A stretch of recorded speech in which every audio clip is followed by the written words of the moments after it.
10 कोस पे पानी बदले 40 कोस पे बानी। जी हाँ, ये झारखंड है और हम झारखंड के बोकारो विधानसभा के उत्तरी क्षेत्र में है। आज से ठीक मार्च के महीने में यही वो जगह है जहां पर हेमंत सोरेन जिंदाबाद के नारे लग रहे थे और जुलाई के महीने में वही हेमंत सोरेन का पुतला जलाया जा रहा है। और ये वही उत्तरी क्षेत्र है जहां के लोगों ने मार्च के महीने में जिंदाबाद के नारे लगाए थे और सैकड़ों लोग जुटे थे। स्टेज पे फूल और माला लाया गया था और कई नेताओं को हीरा मोती की भी उपाधि दी गई थी और कई लोगों ने यह कहा था कि अब उत्तरी क्षेत्र को पंचायत का दर्जा मिलने जा रहा है। इस आस और विश्वास में उत्तरी क्षेत्र के लोगों ने जम के फूल और माला बरसात किया था अपने अपने नेताओं पे। लेकिन वक्त बदल गया है और वक्त बदलते के साथ ये वही उत्तरी क्षेत्र है जहां पर हेमंत सोरेन का पुतला दहन किया जाता है। झंडे भी बदल जाते हैं लेकिन वो चेहरे कुछ इसमें शामिल हैं। फिरोज अंसारी भी यहाँ है जो उस कार्यक्रम में कूद कूद के माला पहना रहे थे और कह रहे थे कि अब उत्तरी क्षेत्र मिल जाएगा। फिरोज जी, 4 महीने के अंदर ही झंडा बदल गया, पार्टी बदल गया, लोग बदल गए और नारे भी बदल गए। जिसका नारा दे रहे थे आज उसका पुतला जलाने के लिए क्यों आना पड़ा? इसलिए आना पड़ा कि हम लोग उत्तरी क्षेत्र से हम लोग पूरा विस्थापित 20 गांव का हम लोग जमोड़ा किए और मीटिंग किए कार्यक्रम करवाला मैदान में। लेकिन माननीय हीरा लाल मांझी जी जेएमएम का जिला अध्यक्ष और हमारे विस्थापित के नेता कहल जाते हैं, उसका बाद हेमंत सोरेन मंजूर अंसारी जी भी हैं कांग्रेस पार्टी के जिला अध्यक्ष। उसने बोला कि जान दे देंगे लेकिन हम पंचायत करेंगे। इसलिए हम लोग 20 गांव के लोग बहुत आशा उम्मीद के साथ यहाँ कार्यक्रम किए। अच्छा, जान दे देंगे। मैं भी उस कार्यक्रम में मौजूद था। कुछ नेताओं ने कहा था कि मैं विस्थापित का माटी का बेटा हूँ। नजरुल भाई भी स्टेज पे थे। मैं सुन रहा था नजरुल भाई को मार्च के महीने में बड़ा जोरदार भाषण दिया था। क्या लगता है, माटी का बेटा फिसल गया या माटी कमजोर था आपका? माटी के बेटा फिसल गया। माटी तो मजबूत है, इसलिए एशिया महादेश का कारखाना हमारे छाती पर बने हुए है। वर्ल्ड का 2nd पोजीशन है, वर्ल्ड का 2nd और एशिया महादेश का सबसे बड़ा कारखाना हमारे छाती पर रैयत एवं विस्थापितों के छाती पर बसी हुई है। और हेमंत सोरेन जी ने इसी जगह पर कहा था 3.5 वर्ष पूर्व कि हमारी सरकार बनेगी, पूर्ण बहुमत की सरकार बनेगी, गठबंधन की सरकार बनेगी, तो हमारे एजेंडा में है कि सबसे पहले उत्तरी क्षेत्र के 19 गांव को पंचायत में शामिल करेंगे।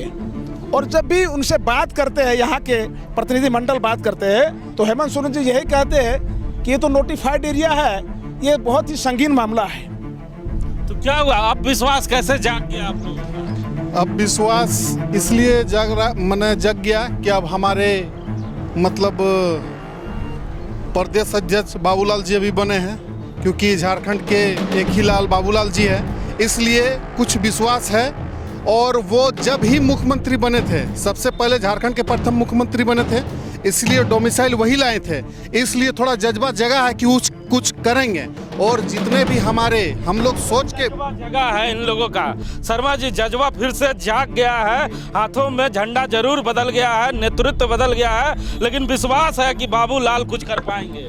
जी बिल्कुल। अब आप देखिए कि इन लोगों को नई उम्मीद जागी है बाबूलाल की तरफ से। झारखंड के एक ही लाल अभी बता रहे हैं, लेकिन अब पिछली तस्वीरों को जब भी जेहन में लाते हैं तब पता चलता है कि इन 19 विस्थापित क्षेत्र यानी उत्तरी क्षेत्रों को लेकर क्या कुछ नहीं हो रही है झारखंड और बोकारो की राजनीति में।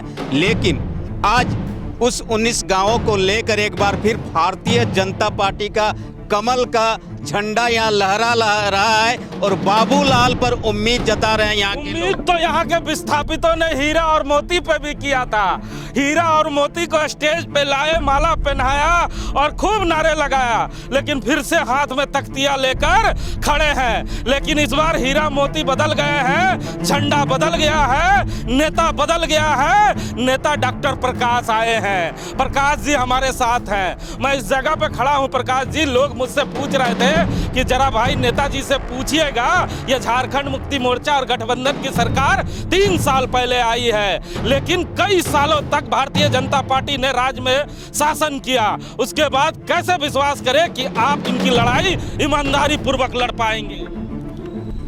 देखिए, आप देखे होंगे कि बाबूलाल मरांडी जब प्रथम मुख्यमंत्री बने थे, मात्र 2 वर्षों के लिए थे और उस उत्तरी क्षेत्र में भी पुल पुलिया का जाल बिछा दिया।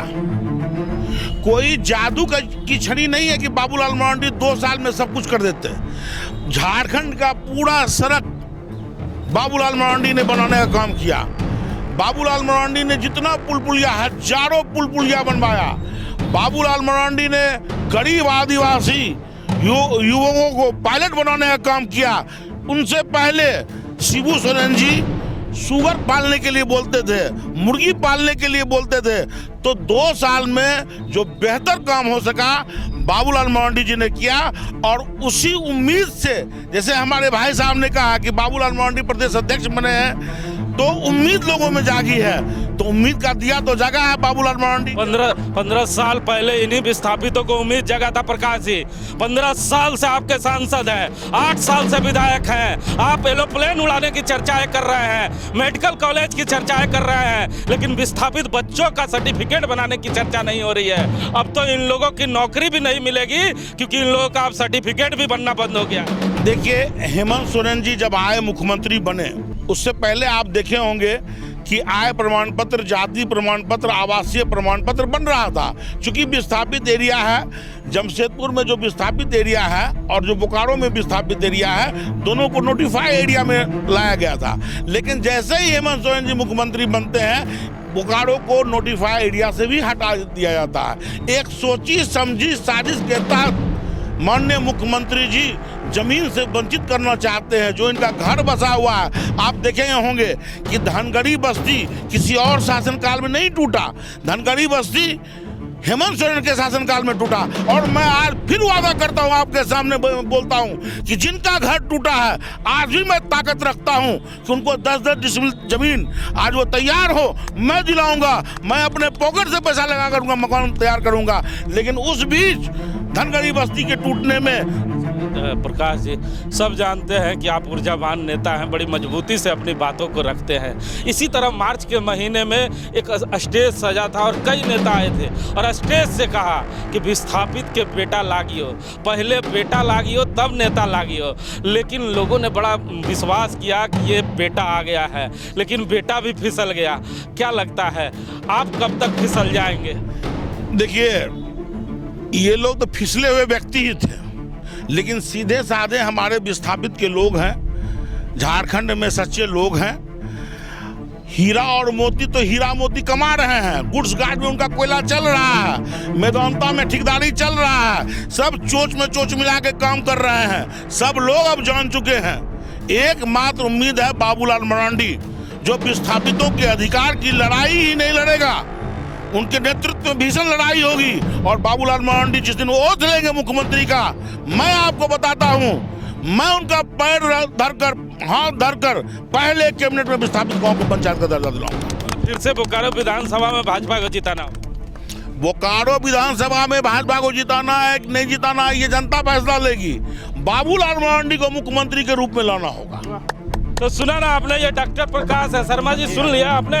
अच्छा, क्या लगता है शर्मा जी, इस बार प्रकाश जी आए हैं, कुछ प्रकाश डाल रहे हैं? जी बिल्कुल, आपने देखा कि उन्होंने बड़े ही तेज तर्रार आवाज में कहा कि बाबूलाल पर विश्वास है। और बाबूलाल को सीएम बनाने के बाद इस क्षेत्र की तस्वीर एक बार फिर बदलेगी। लेकिन बाबूलाल सीएम 2000। अच्छा, जान लेते हैं, बाबूलाल की चर्चा हो और रामलाल की चर्चा ना हो तो अधूरा हो जाता है चर्चा। बाबूलाल के सबसे करीबी माने जाते हैं बोकारो में। तो क्या लगता है, ये सपना साकार हो पाएगा कि फिर दिन के उजाले में मुंगेरी लाल के हसीन सपने दिखाकर निकल जाएंगे आप लोग? ऐसा बात नहीं है हिमांशुदा, बाबूलाल मरांडी जी के साथ हम लोग शुरू से हैं, आप देख ही रहे हैं। और उनका चरित्रवान है, झारखंड के एक स्वच्छवी नेता बाबूलाल मरांडी और झारखंड के गांधी कहलाते हैं। आदिवासी गरीबों के नेता है वो। हमें विश्वास है 28 महीना के कार्यकाल में अनेक कार्य किए थे, उसमें अभी का बता रहे हैं। मुख्यमंत्री जैसे बने या ना बने, उनके नेतृत्व में यहाँ पंचायत हम लोग दर्जा छीन के लेंगे, ये अभी प्रदेश सदस्य है, इतना विश्वास हमें है। तो सुना ना आपने, ये रामलाल सोरेन है जिन्होंने बहुत ही मजबूती से कहा है कि इस बार पंचायत का जो उत्तरी क्षेत्र का दर्जा है उसे छीन के लेंगे।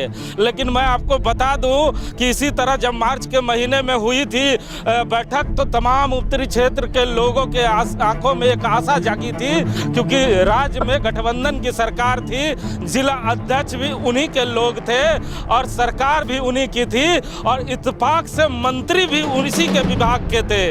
अब इंतजार किस बात का हो रहा है? आखिर क्यों नहीं उत्तरी क्षेत्र को पंचायत का दर्जा मिल रहा है, यह कहना बड़ा मुश्किल है, क्योंकि उत्तरी क्षेत्र के लोग जब भी चुनाव नजदीक आता है तो बैनर और पोस्टर लगा के ये जरूर कहते हैं कि इस बार विधानसभा और लोकसभा में हम वोट करने नहीं जाएंगे।